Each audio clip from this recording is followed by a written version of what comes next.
Bismillah, Jazakallah khair. I'm very glad to be here with your colleagues, with you all colleagues, to think a little bit about Maqāṣid Shari'ah. And thank you, Professor Shurooq and Professor Oveyver, to giving me the opportunity to share some ideas that some of you know have been older ideas, but we're trying to update them as we move forward. So with that, I will begin to use my 20 minutes to talk a little bit about Maqāṣid models for Islamic medical ethics. And really, the question is a question, but you will note by the end that I have an answer to that question, whether it problem solves or confuses at the bedside. So just as an orientation of who I am, I appreciate the introduction, but I'd like to have a different background than many of the guests today. So I want to share some of that with you. My primary scholarship is at this intersection between Islamic tradition, biomedicine, and Muslim practices. And so I am focused really on thinking about how to empirically study the ways in which religion impacts patient behaviors and decisions. I do some work also around the ethical practices of Muslim physicians, how their religious identity informs the way they're conceived of, or the way they conceive themselves in medicine, but also the ethical challenges that they might face. And do some more conceptual and theological work around the moral guidance that Islam and various sort of intellectual disciplines within the tradition are used and deployed by Muslim scholars when they're thinking about addressing biomedicine. So that's the kind of work I do, bringing to various different disciplines in proceeding. And today in my presentation, you'll see some of that as we move forward. So I'm going to share with you just for brief touch points in the background to Maqāṣid Shari'ah, really around the reasons behind this popularity and promise for the area that I want to discuss, some foundational concepts in Maqāṣid Shari'ah, and particularly in al-Shātibi's model, so that we can talk about the next part of my talk, which will be broadening that framework and applying it to medical ethics. I'll suggest 3 general approaches for that and share with you some scholars who do those things. We'll talk about a test case. So we're actually going to go through a medical ethics case together around how these various approaches will address that case, what the goals of care might be. And then in the end, I want to share a couple of comments, brief comments on the role of Maqāṣid Shari'ah in biomedicine. So with that, we know that Maqāṣid Shari'ah is a topic of great scholarship, generally speaking, in the last 20, 30 years. There are books on this. Here are 2. There are many conferences, predominantly, interestingly, in Malaysia, around how to bring forth Maqāṣid Shari'ah concepts to modern fields. There is an institute, and Jasad Aoud, I used to be part of IIIT, perhaps she still is in some way connected, has a Maqāṣid Institute that brings a lot of these global discourses together around Maqāṣid Shari'ah. He's a friend, colleague, and a mentor. And we also know that these ideas are then used by some policy stakeholders or policymakers around where they should go forward and create societal structures or policies or even laws, drawing upon some of the concepts that are discussed at these conferences, in these books, and at these venues. So I think we should think about it as moving from theoretical to practical more specifically over the last 20 years or so. So what are the Maqāṣid Shari'ah? This statement here I've quoted from Imam Shafi'i himself, that it is referred to as the Usul-ud-Din al-Qawaid al-Shari'ah wa Kulliyat min-Allah, that this are the fundamentals which in a way cement the legal principles and the claims that a Muslim community makes. But really, in the way that I think about them and what I understand of them, that these Maqāṣid Shari'ah, the Maqāṣid are human interests, which are encapsulated within Islamic law. So there's specific interests for humanity that law covers, right? So they ground legal objectives and ethical imperatives. They're termed, obviously, in many writings in the English language as higher objectives, or the overarching intents of Islamic law. But they generate frameworks for more delineating moral norms and ethics. And this is where they're more commonly used today, as opposed to furnishing written new. We know that in the tradition, you all know, and I won't belabor this, that there's several overlapping constructs within Islamic law that relate to Maqāṣid, including hikmah, illah, and masalih. I won't go into that since it's not particularly important for my presentation today. So now the promises of a Maqāṣid Shari'ah. Largely, this notion by contemporary thinkers about addressing fiqh and the shortcomings of fiqh and bringing it more in alignment with modern science, right? And social science, natural science, you can fill in the blank of what science that is. But this is the idea that between the stagnation, so to speak, or the shortcomings of fiqh, we can bring the Maqāṣid Shari'ah to help address contemporary science and society. So what are the arguments that they make? Well, they make that the Maqāṣid Shari'ah are broader in scope. They represent the core Islamic axiology of values. They address society, not just individuals, with fiqh being sort of a focus on individual action. Here, Maqāṣid deal with societal structures. The argument also is that it better incorporates science and scientists, right? So that Maqāṣid Shari'ah are open to non-scriptural sources of knowledge. They're accessible to human rationality. They remove the source of authority being within legal scholars to other scholars as well.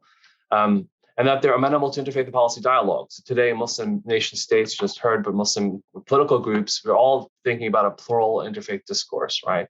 And so we're allowed to, through the Maqāṣid, project Islamic values onto that plural world, right? Without necessarily being seen as doing that, actually, as seeing as projecting Islamic values, but rather we can share commonalities, yet we are rooted some way within the tradition. And the idea here generally is that they reflect the spirit of the law, right? So addressing fiqh. So now we have not the law itself, not the letter, but the spirit is in the Maqāṣid, but they're close to the mind because they're accessible to human rationality, they're accessible to non-specialists in Islamic law. Therefore, this is championed by many, many contemporary authorities, the Maqāṣid are generally speaking.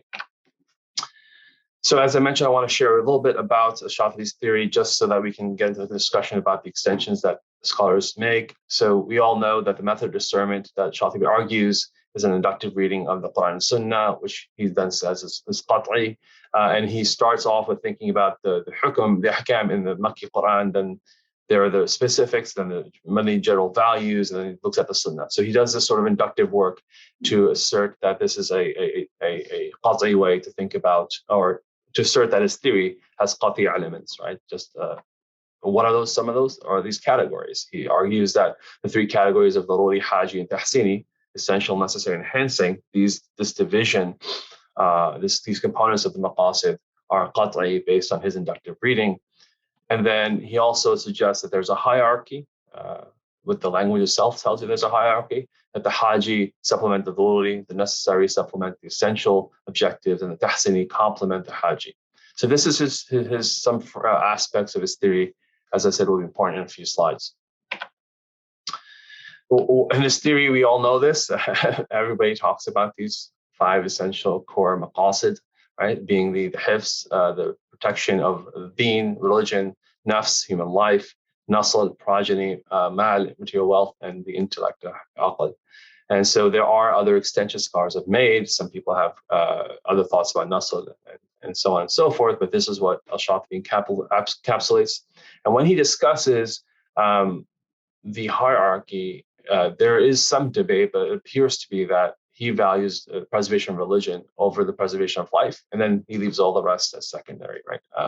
So there's no clear hierarchy amongst those, but religion is over life. And he makes that argument because you're allowed to, in certain cases, it's legal to give up your life for the protection of religion. The secondary objectives, so he mentions that he just talks about the essential, the daruri Maqāṣid, and the other Maqāṣid can be identified in different ways, which allows his theory to be flexible. They can either be within the scriptural text explicitly stated, or they're inferred. But his model of being a Maliki scholar is to say we can reason about the benefits and harms of actions within society using maslaha mursala, and that would allow us to create new secondary objectives based on context and time and place. All right. So now let's move to the discussion. And I'm not going to talk about the natural rights of man, but rather the moving from this theory to more practical and contemporary discussions on Maqāṣid. So as I mentioned, the 3 approaches that I have categorized within thinking about the general extension of Maqāṣid, but also how then they are deployed in certain ways to address medical ethics issues. The first approach I called surface level theorization. And this is used to redefine the interests depending on the field that we're discussing. So one of the proponents of this is Dr. Hassan Qassoudeh, and he sort of takes this to the medical. So I'm going to talk about the medical extension. In the paper, I kind of separate these two, but I want to kind of bring it in focus given the time that we have.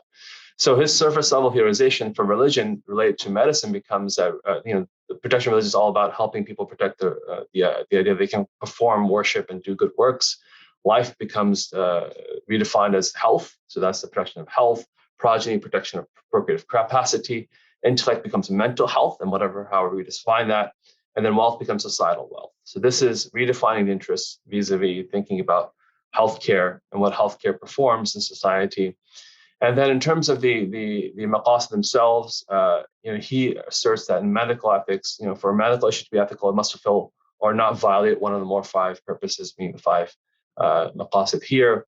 And there's a hierarchy, and the hierarchy is read just like that. So religion over life, or progeny, or intellect and wealth. So they're hierarchical principles with that order. And the idea is to supplant or complement the conventional four-principle model in medical ethics of Beauchamp and Childress, autonomy, beneficence, non-maleficence, and justice. So the idea is that replace that with this more Islamicized version of principles. Others have also taken upon this. So one of the scholars writing a lot about this is Sheikh Mohammed Saifuddin. He has several papers recently, again from the Malaysian context, and they add a little bit more to that. So they say, okay, well, the evaluative framework using these five core maqasid should involve evaluation of three elements, right? The intention of the act, the nature of the technology or therapeutic, and the outcome produced. So not just the action, but more than that. And if there's a conflict, he adds that we should resort to the qawaid al-fiqhiyya to manage conflicts if one principle is addressed, is harmed or threatened, and the other is advantaged, rather than just a hierarchical relationship that the other scholar said. All right, so the next approach is a conceptual extension, and this really talks about thinking about new maqasid. So Professor Kamaluddin Atiyah and Tariq Ramadan use this approach. So how do you do that? Well, we're going to identify new maqasid, thinking about bringing together science and scripture. Tariq Ramadan says natural theology and natural ends needs to be added to not just the scriptural values. And then Kamaluddin Atiyah talks about divine laws of creation, definitive facts of science should come together to identify new maqasid. They also add multiple tiers. So one of the critiques was fiqh deals with individual level. So here we're talking about now multiple societal levels that the maqasid operate under.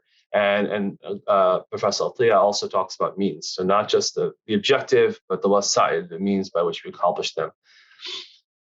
So let's give you an example of this. So it's a conceptual extension. So preservation of life, nafs, becomes the right includes that idea, but incorporates more contemporary ideas about the right to life in law, right? Or the sanctity of body in bioethics.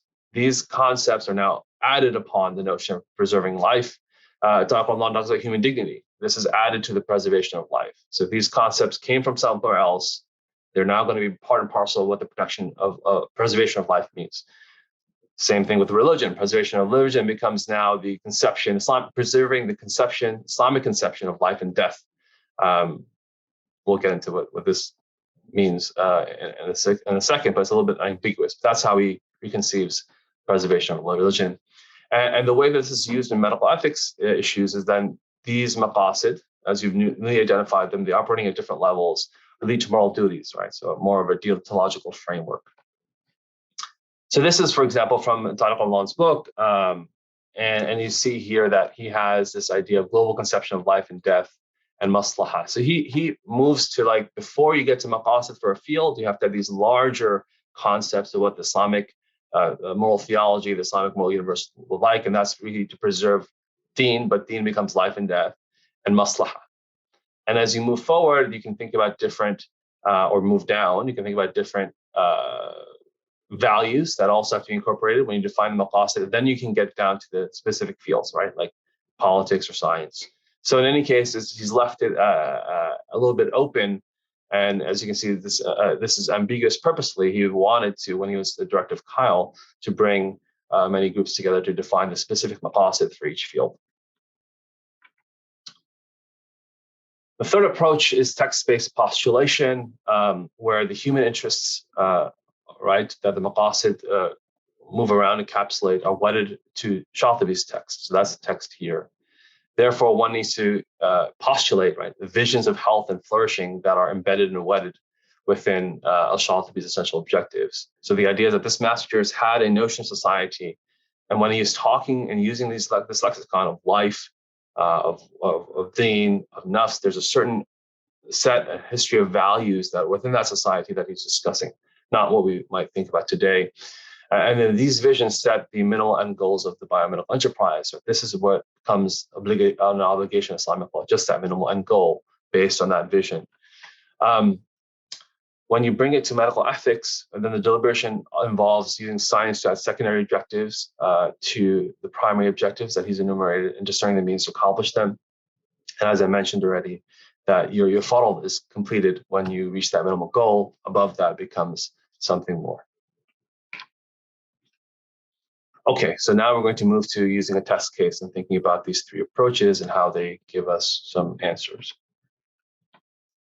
So the case is going to involve pregnancy and brain death, and this is actually a very live topic, pardon the pun, that is right now in medicine we're talking about. So for example, these are recent papers talking about whether patients pregnant and brain dead should receive life support.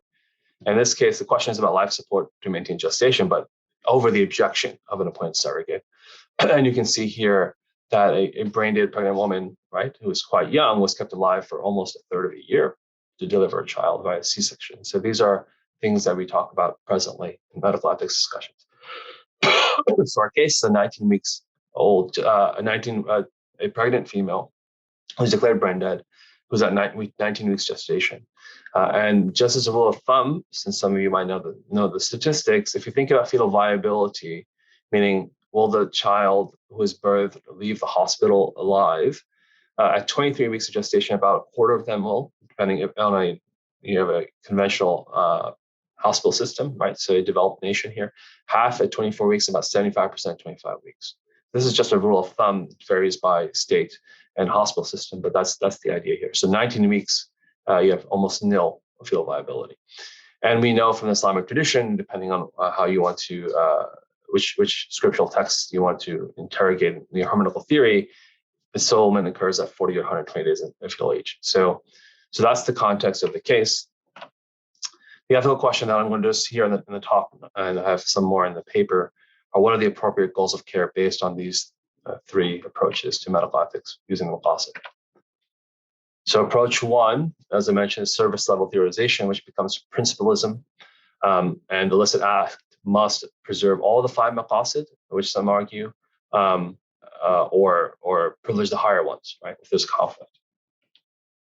So from the mother's perspective, preserving worship in this case, right, is not possible. A brain dead individual is not, the notion of brain death is that prognostically, using the maximal technology we have today, that person will not regain consciousness. It's a prognostic entity. And here, therefore, there will be no ability to preserve that worship. In terms of preserving life, that depends on what you think brain death means, right? If it's a living state, if it's a dead state, or it's a dying state. So if it's a living state, then perhaps you can preserve life there. If you think it's a dead state, then you obviously cannot. The preservation of procreative capacity is possible by maintaining life support, right, at least to fetal viability. Therefore, that would be another child potentially to add, so you've preserved procreative capacity. And in terms of preserving societal wealth, well, we know that costs of ICU care are exorbitant. And so that will be disadvantaged, but it'll be advantaged by the removal of life support. So you see in the hierarchy, we have this notion of procreative capacity being privileged over societal wealth. If you add this to this standpoint, all objectives here, save societal wealth, are advantaged, right? If the child is maintained to the point of fetal viability and can be birthed alive. So therefore, from this model, would be the maintenance of life support is the end goal. Because higher order is preserved here, at least procreative capacity over societal wealth, or if you think preserving life is possible because the person is living, the patient is living, then that is even advantaged. The second approach is conceptual extension. So here we redefine the end goals, right, and we set new duties. So the idea is to incorporate science and society and adding these specific domain objectives, Maqāṣid. And there is a notion that the objectives are a unit taken together, but they do have levels, as both Professor Al-Shari'ah and Professor Ramadan talk about. So let's look at Kamaldeen Atiyah's model. So from the mother's perspective, again here, preservation of human life is actually, so he says life over religion, not like how Shāfi'ī says religion over life. So preservation of human life is the most important and paramount objective, and includes the notion of bodily sanctity. And within that objective, there's some tension, right? Because You can certainly preserve human life if you believe the brain dead pregnant woman is alive. But to do so, you would have to disrupt bodily sanctity, right? A patient who is declared brain dead requires a lot of support and a lot of interventions, including catheters, blood pressure support, a ventilator to breathe. So you're going to be disrupting their bodily sanctity to provide that support. Preservation of mind, piety, and honor, that's his construction of those maqasid are not applicable, but wealth here, again, will be disadvantaged by continuing, but advantaged by removing life support. From the fetus's standpoint, again, the same sort of scenario. Preservation requires perpetrating harms, right, or disrupting the bodily sanctity of the mother, or you can say even instrumentalizing this human body, whether you believe it's dead or alive.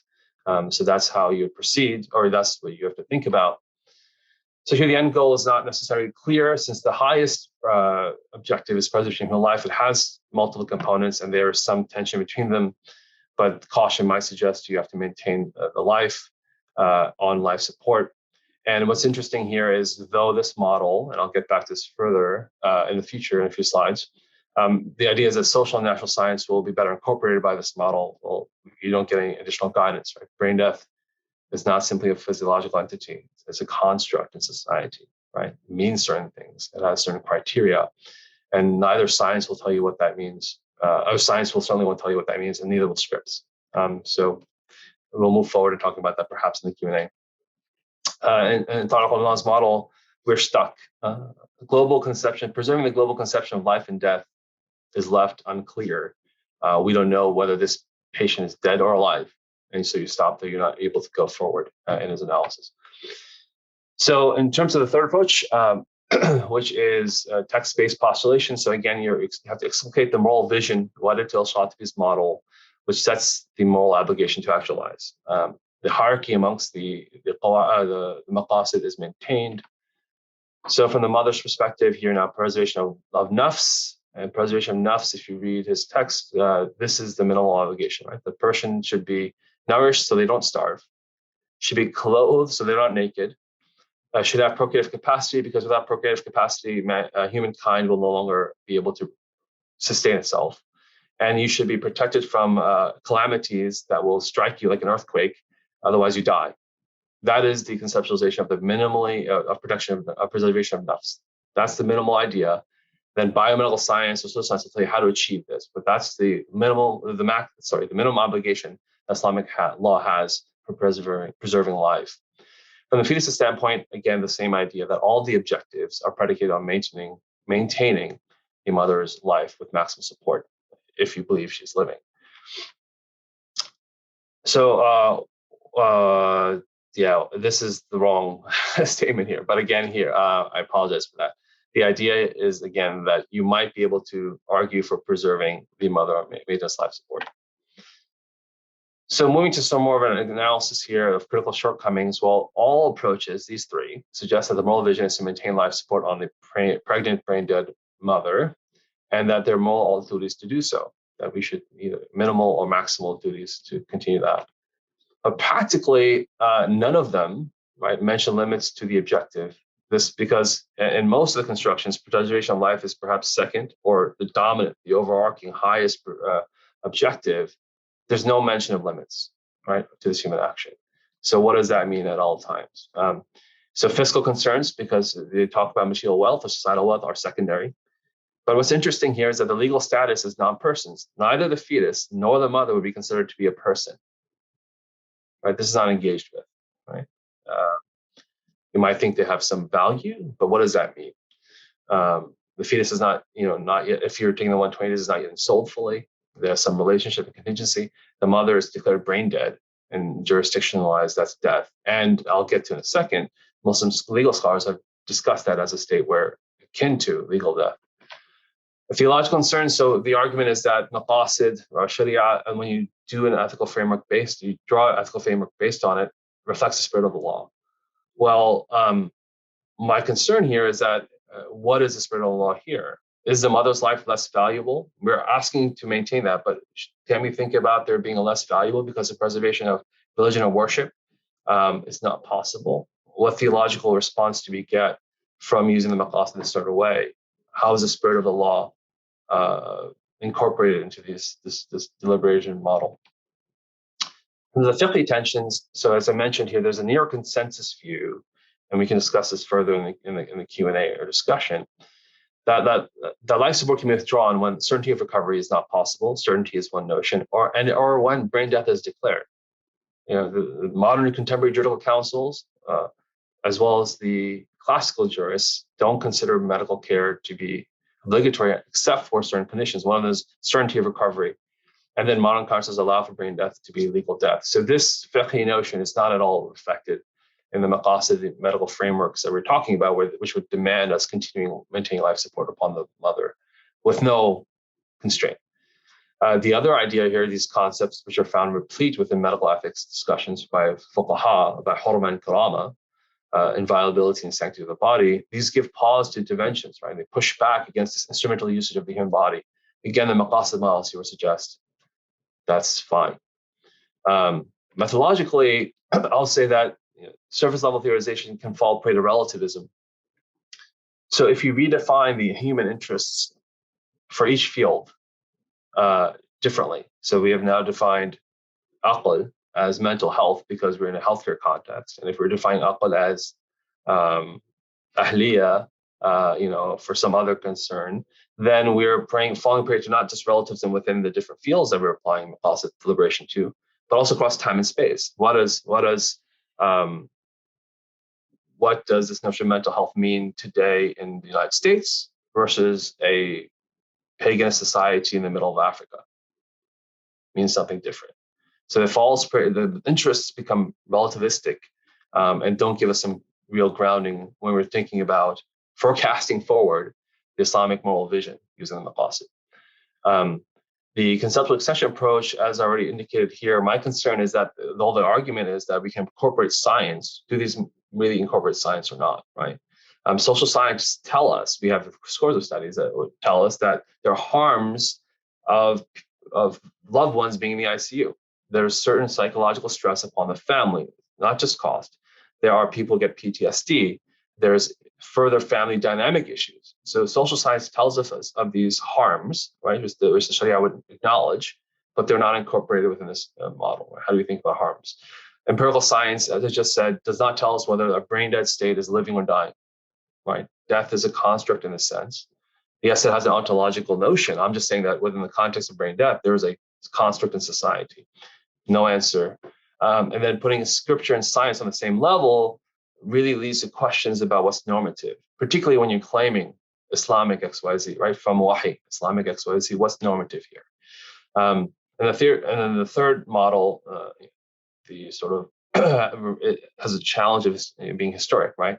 So you're wedded to the dated social and techno-scientific imaginaries, which Shaltabi had incorporated somewhat explicitly, somewhat subtly within his writings.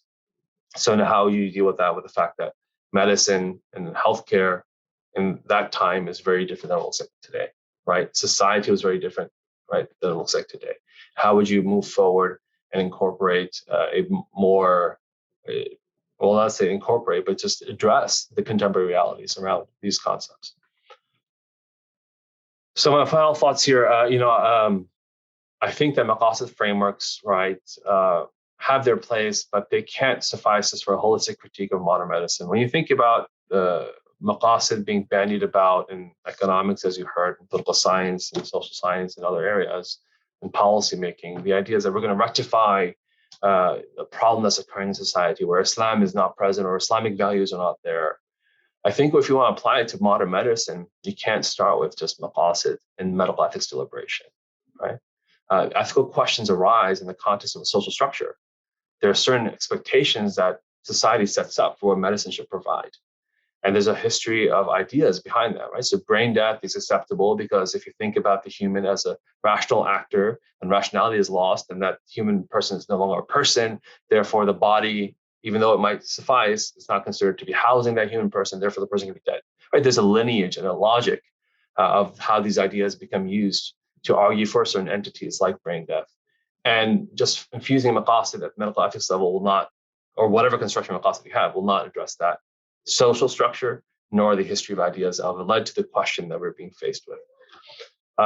So I don't want to leave it all as negative. I think positive-wise, do think in the growing field of Islamic bioethics, we can think about Maqāṣid having a place. So if you think about the three fans of morality, you can address morality through agent-based models, act-based models, and goal-based models. And I think that Maqāṣid frameworks could help us think about, the end goal in a complementary fashion, where fiqh might help us think about the moral status of the act, and then virtue-based theories, as you just heard, adab can help us think about the agents, all right? And then, so therefore, you put all of these three things together, and then furnish a deliberative model for medical ethics based on all three of them, not just privileging one or the other. That's a big project. Inshallah, there'll be people who are able to do that. And I will end there, hopefully on time, so we can have some conversation.